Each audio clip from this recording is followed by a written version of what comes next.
حتى تنفقوا مما تحبون আল্লাহ পাক তিনি বলেন, ও হে পৃথিবীর মানুষ, তোমরা কখনো দান ও খয়রাত করবে না যতক্ষণ পর্যন্ত তোমাদের ভালো জিনিসটা তোমরা না দান ও খয়রাত করে নাও, তাতে কোনো কল্যাণ হবে না।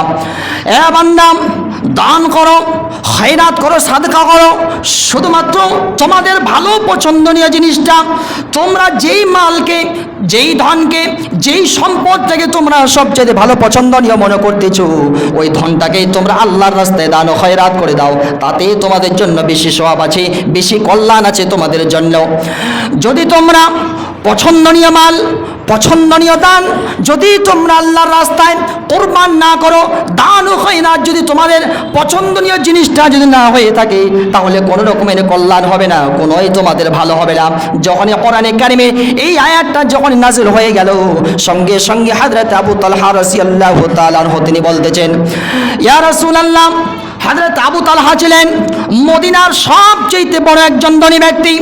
এই হযরত আবু তালহা রাদিয়াল্লাহু তাআলা আনহুর তার বিশাল সম্পদ ছিল, এই অনেকগুলো বাগান ছিল, তার অনেক সম্পদ ছিল, অনেক সম্পদে তার একটি বাগান ছিল, খেজুরের বাগান।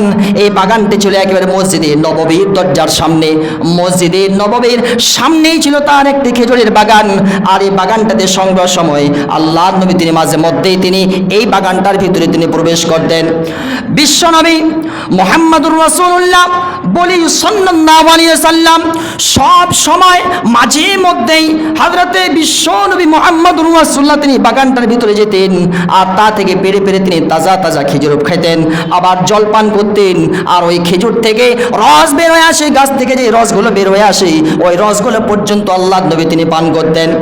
আমার ভাইরা, হযরত আবু তালহার কাছে এই বাগানটি ছিল সবচেয়ে ভালো বাগান।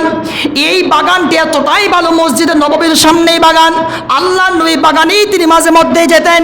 এই আবু তালহার কাছে সবচেয়ে যেহেতু এই বাগানটা সবচেয়ে বেশি পছন্দ নিয়েছিল, আল্লাহর নবী তিনি বলতেছেন, আল্লাহর নবীকে এসে বলি, ইয়া রাসূলুল্লাহ, কোরআনে কারিমের আয়াত নাজিল হলো, যেই মাল যেই ধনকে সবচেয়ে বেশি ভালোবাসা হয়, সেই জিনিসটাই তো আল্লাহর রাস্তায় দান ও খয়রাত করতে হয়। তাই ইয়া রাসূলুল্লাহ, আমি আর আমার এই বাগানটা আমি আমার নিজের কাছে রাখতেছেন, ইয়া রাসূলুল্লাহ, আমি এই বাগানটাকে আপনার হাতে আমি আল্লাহর রাস্তায় দান ও খয়রাত করে দিলাম।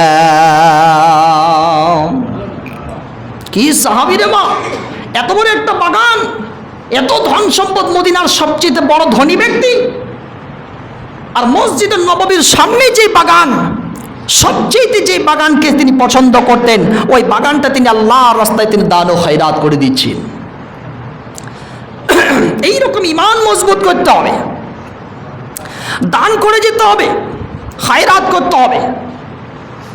দান ছাড়া, খয়রাত ছাড়া এই পৃথিবীর বুকে বেঁচে থাকার আর কোনো রকমের কোনোই লাভ নেই। আখিরাত যদি কামাতে চান, পরকাল যদি ঠিক করতে চান, শুধরে দিতে চান, কারণ যত বালা মুসিবত এসে থাকে, এই যে গুনাহ যে মাঝে মধ্যে করে থাকি, এই গুনাহ, এই বালা, এই মুসিবতকে আটকে দিতে পারে ক্ষমতা একমাত্র রাখে দান।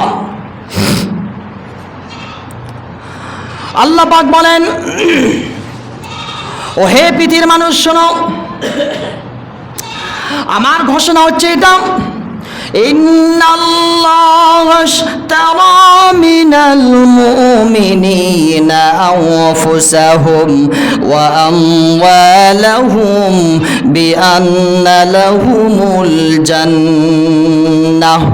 আল্লাহ তাআলা বলেন, ও হে পৃথিবীর মানুষ শোনো, নিশ্চয়ই আমি রব্বুল আলামিন আমার বান্দার আমি জান, তার মাল, তার ধন, তার সম্পদ আমি রব্বুল আলামিন নিয়ে নিয়েছি। আমার বান্দা আমাকে জান দিয়েছে, আমার বান্দা আমাকে মাল দিয়েছে, আমার বান্দা আমাকে ধন দিয়েছে, আমার বান্দা আমাকে সম্পদ দিয়েছে।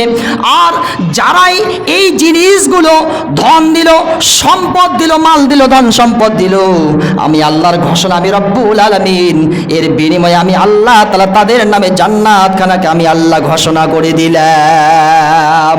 আমার ভাইরা, তার মানে জান যদি দেন, মাল যদি দেন, ধন যদি দেন, তাহলে এর বিনিময়ে আল্লাহ তাআলা তিনি জান্নাত দেবেন। আল্লাহ নবীর ওই হাদিস শ্রবণ করেন, যারা নাকি কাঞ্জুসি করেন, মাল ধন সম্পদ আল্লাহর রাস্তায় দিতে চান না, মাদ্রাসা চলতেছে, মসজিদ চলে, অনেক ইয়াতিম অসহায় বাচ্চারা আপনার সামনে আসে হাত লাগায়, আর আপনি দান ও খয়রাত করতে পারেন না। আল্লাহর নবী তিনি এক হাদিসের ভাষায় বলতেছেন, প্রত্যেক দিন সকালবেলায় দুইজন ফেরেশতা আল্লাহর জমিনে আসে। প্রতিদিন সকালবেলায় দুইজন ফেরেশতা আল্লাহর জমিনে প্রত্যেক দিন আসে। আর আসার পর যারা দান করে ওই দুইজনের মধ্যে তখন একজন বলে, আল্লাহুম্মা আতি মুনফিকান খলাফা, এ আল্লাহ তাআলা যারা দান ও খয়রাত করলো, আল্লাহ তুমি তাদের মালের মধ্যে বৃদ্ধি করে দাও। যারা দান করে, যারা খয়রাত করে, ওই ফেরেশতা দোয়া করে, রব্বুল আলামিন তোমার অমুক বান্দা দান করেছে, আল্লাহ তুমি তার মাল ধন দৌলতে আল্লাহ বরকত দিয়ে দাও। এবার বলেন, যদি ফেরেশতা যদি নিজে আল্লাহর কাছে ফরিয়াদ জানায়, দোয়া করে, তাহলে আপনার মাল তো বাড়বে, তাতে কোনো রকমের কোনো সন্দেহ নাই। আবার যারা কাঞ্জুসি করে, যারা দেয় না দান ও খয়রাত, যারা আল্লাহর রাস্তায় দেয় না, নিজের পকেটে টাকা থাকা সত্ত্বেও বলে না টাকা নেই, বলে ক্ষমা করবেন। ফকির এসে তার সামনে হাতটা বাড়াই দিয়েছে আর বলে না ক্ষমা করবেন, এইরকম বলে যারা সময়গুলো কাটিয়ে যায়, দিন রাত কাটায় দেয়। দান করতে চাই না, খয়রাত করতে চাই না, দান নেই, খয়রাত নেই, সাদাকা নেই, মাল ধন সম্পদ থাকা সত্ত্বেও আল্লাহর রাস্তায় দান ও খয়রাত করে না।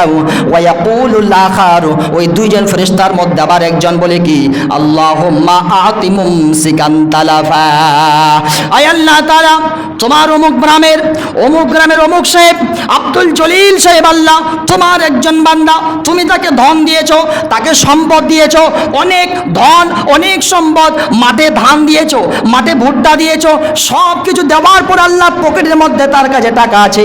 একটা ইয়াতিম বাচ্চা, অসহায় বাচ্চা তার কাছে কিছু চাওয়ার জন্য গিয়েছিল, বান্দা 10 টাকা তার হাতের মধ্যে তুলে দিতে পারে না।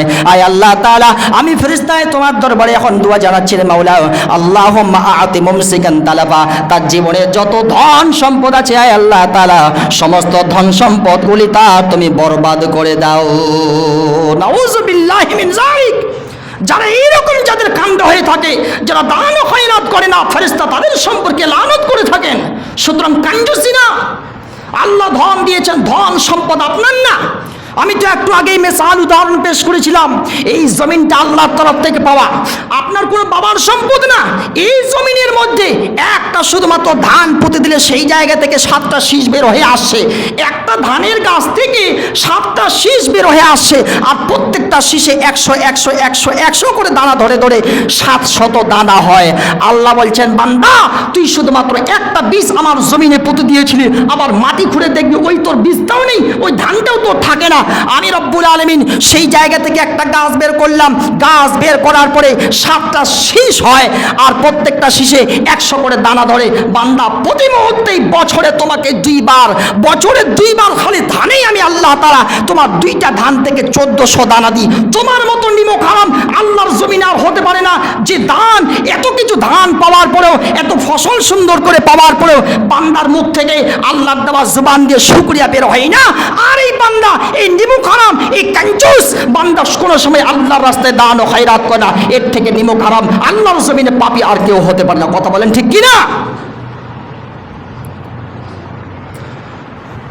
একটা দানা থেকে যদি 700 পাওয়া যায়, তারপরেও যদি আপনার দান না হয়, তাহলে আল্লাহ তো রাখবেনই। সুতরাং সম্মানিত ভাইরা, আবার বুঝতে হবে দান কাকে বলে। দানের অনেক ক্ষমতা, দানের অনেক পাওয়ার, দান দিতেই হবে, আপনাকে দান করতেই হবে। দান যদি না করেন তাহলে কিন্তু অবশ্যই কবরের যেগুলো ভয়ঙ্কর শাস্তি, ভয়ঙ্কর যেগুলো আযাব, তা থেকে ছুটকারা পাওয়া খুবই টাফ, খুবই মুশকিল। সুতরাং সময় থাকার আগেই সব কিছু নেকে শুধরিয়ে নিতে হবে, কারণ সময় যেদিন চলে আসবে সেদিন এমনটা হয়ে যাবে, আজ আপনার শরীর চলছে, স্বাস্থ্য ঠিক আছে, পকেটে টাকা আছে, কিন্তু সময় এমন একদিন আসবে যেদিন বিছানায় পড়ে থাকবেন, সেদিন মনটা চাইবে 10টা হাজার টাকা রঘুনাথপুর মাদ্রাসায়, কালুডাঙ্গা মাদ্রাসায় বা এই যে মসজিদ বানাতে হবে, মন চাইবে সেদিন 10টা হাজার টাকা বের করে আল্লাহর রাস্তায় দান করব, কিন্তু সেদিন মন চাইলেও আর পারবেন না, কারণ বয়স হয়ে গিয়েছে, আপনার বুড়ো হয়ে গেছেন, দাড়ি পেকে গেছে, দাড়ি তুসরি হয়ে গেছে, দাঁত উঠে গিয়েছে, হাত চলে না, পা দিয়ে একটু উঠে উঠে যাব তাও পারছি না, কারণ যত ধন, যত সম্পদ, যত জায়গা জমি, ধান সম্পদের মালিক হয়ে গিয়েছে। এখন আপনার ছেলে, আপনার প্রাণের পুত্র, আপনার ছেলে আব্দুল্লাহ হয়ে গেছে, মন চাচ্ছে 10,000 টাকা আল্লাহর রাস্তায় দান করব, কিন্তু সেদিন পারবেন না, কারণ আপনার পকেটে আর টাকাই নেই, তো টাকাই নেই। সুতরাং সময় থাকাকালীন সময়টাকে গনিমত মনে করেন, নইলে কিন্তু সব কিছু বরবাদ হয়ে যাবে, বরবাদ হয়ে যাবে। সময় যেহেতু সাড়া দিচ্ছে, সুতরাং আমি এই 2 মিনিটের মধ্যে শেষ করে দিচ্ছি। একটা কথা মনে পড়ে গেল, এক রাজা, একটা ওই আরবি সাহিত্যের মধ্যে পড়া হয় যে এক রাজা, তার ছিল বিশাল বড় মস্ত একটা বিশাল বড় বাগান, বিশাল মস্ত একটা বড় বাগান ছিল। আর তার গরিব চাকরের মধ্যে এক চাকরকে বলল, ও হে চাকর, তুমি চাইলে পরে তোমার গরিবি তুমি মিটাতে পারো, তুমি চাইলে তোমার দুঃখ কষ্ট তুমি মিটাতে পারো। গরিব চাকর বলছে, তা কি করে? বলছে, জাহাপনা সাহেব, তা কি করে হবে? তখন বাদশাহ তখন বলছেন, তুমি চাইলে তোমার গরিবি এইভাবে মিটাতে পারো, ওই যে আমার মস্ত বড় যে একটা বাগান আছে, এই বাগানের মধ্যে একটা ঝুড়ি নিয়ে যাবে, আর ঝুড়ি নিয়ে এক দরজা দিয়ে প্রবেশ করবে, আর অপর দরজা দিয়ে তুমি বের হয়ে যাবে। বলছে, ঠিক আছে, তাই করলাম, যেতে লাগলাম। বাদশাহ তখন আর একটা শর্ত বেঁধে দিল, কি? শোনো, যখন তুমি ওই জায়গা প্রবেশ করবে, ঢোকার সময় তুমি ঢুকবে তো ঠিক, কিন্তু আগেই যেতে পারবে, পিছনে আর তুমি আসতে পারবে না, পিছনে আসার কোন রকমের কোনো এলাও নেই, যা যাবে খালি সামনেই তোমাকে এগোতে হবে। ঠিক আছে, ঝুড়ি নিয়ে যেতে আরম্ভ করলো। ঢুকে যখন বাদশাহ যখন বাগানের মধ্যে প্রবেশ করে ফেলেছে, তখন দেখতে পায়, যতই আগে যায় তখন দেখতে পাচ্ছি, wow, there is a lot of good fruits, একদম অনেকগুলো সেই জায়গায় ফল ফ্রুট লেগে আছে। আর যতই আগে যায়, যতই পা বাড়ায়, সুন্দর সুন্দর ফল পায়, যতই পা বাড়াচ্ছে ফলে খালি সুন্দর সুন্দর ফল পাচ্ছি। ঝুড়ি তো একটাই, বাদশাহ বলে দিয়েছে, যত সুন্দর সুন্দর ফল, যত সুন্দর সুন্দর ভালো ভালো ফল নিয়ে আসতে পারবে, ততই তুমি বেশি পুরস্কার পাবে।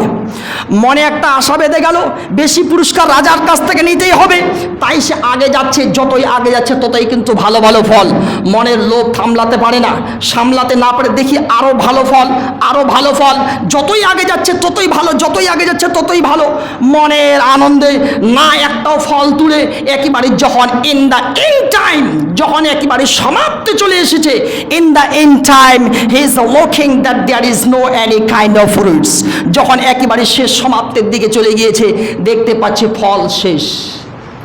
যতই আগে যাচ্ছিল ততই ভালো ভালো ফল, কিন্তু যখন এখন শেষের দিকে চলে আসছে, দেখছে যে একটাও ফল নাই, একেবারে গাছগুলো শুকনো পড়ে আছে, লতা পাতা সব কিছু শুকনো পড়ে আছে। বাদশার সামনে গেল, ঝুড়িটা খালি হাতে, ঝুড়িটা একেবারে কোনো রকমের কোনোই মাল নেই, কোনোই ফল নেই। বাদশাহ বলছে, শোনো, তোমার বুদ্ধি, তোমার যখন সময় ছিল, ওই সময় থাকাকালীন বুদ্ধি খাটাই যদি ফলগুলো নিয়ে নিতে, তাহলে তুমি আমার কাছে পুরস্কার পেতে, অবশ্যই কিছু না কিছু পেতে। কিন্তু সময় যখন তোমার শেষ হয়ে আসলো, তখন তুমি ফলগুলো তুললে, হ্যাঁ, তখন তুমি ফল তোলার ইচ্ছা করলে, কিন্তু তখন তার ফল নাই। ঠিক সম্মানিত ভাইরাই আমার, এই আরবি সাহিত্যের ইতিহাস থেকে একটা নসিহত মনে করেন, শিক্ষা মনে করেন, শিক্ষা তো এটাই, আজকে সময় আছে, সময় থাকাকালীন মসজিদে হাইয়া আলাল সালাহ, হাইয়া আলাল ফালাহ এর আওয়াজ হচ্ছে, আপনি সময় থাকাকালীন চলে আসেন। এমন একটা দিন আসবে, পায়ে ব্যথা, কোমরে ব্যথা, দাঁতে ব্যথা, মাথায় ব্যথা, চলে না পা, প্যারালাইসিস, ডায়াবেটিস, কিডনি শেষ, একেবারে বিছানায় পড়ে আছেন, মন চাইবে হাইয়া আলাল সালাহ, হাইয়া আলাল ফালাহ আবার শোনার পরে মসজিদে আসবো, কেঁদে সেদিন কিন্তু আসা আর যাবে না, আসতে পারবেন না, বিছানায় পড়ে থাকবেন। সুতরাং সম্মানিত ভাইরা আমার, এই যে সময়টা পেয়েছেন, এই সময়টাকে মূল্যায়ন করেন, এই সময়টাকে মূল্যায়ন করে আল্লাহর ওয়াস্তে মসজিদগুলো আবাদ করেন, আল্লাহর ওয়াস্তে আসেন মসজিদের দিকে, নামাজ আদায় করেন। সময় এখন আছে, সময় যদি শেষ হয়ে যায় সেদিন আর পারা যাবে না। সুতরাং আজকে এই মসজিদে আমি কয়েকবারই খুতবা দেওয়া হয়ে গেল।